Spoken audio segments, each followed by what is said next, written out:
galing circuit breaker, ang live wire niya ay dito natin yan i-connect sa isang line papunta sa switch dito sa walang tagging.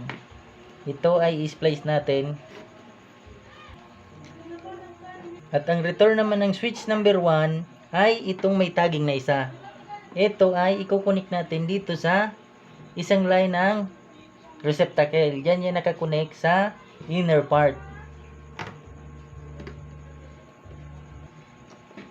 At ito namang return ng switch number 2 ay dito natin yan i-connect sa isang line ng receptacle. At ang neutral niya naman ay dito natin i-connect sa tig-isang line ng receptacle. Itong tatlo ay i-splice natin. At itong common ng switch ay dito natin yan i-connect sa off position ng switch.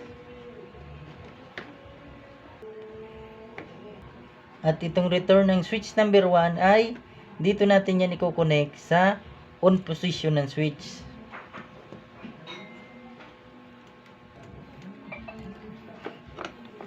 At ito naman return ng switch number 2 ay dito natin yan i-connect.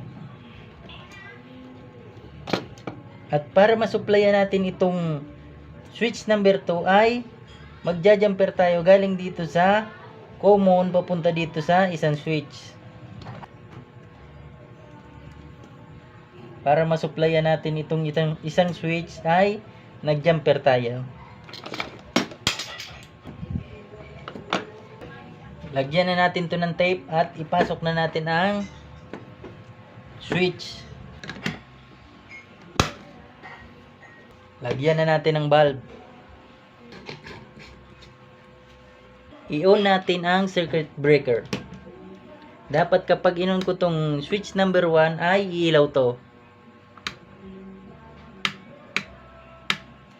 At try naman natin ang switch number 2. Dapat kapag in-on ko to ay iilaw ito.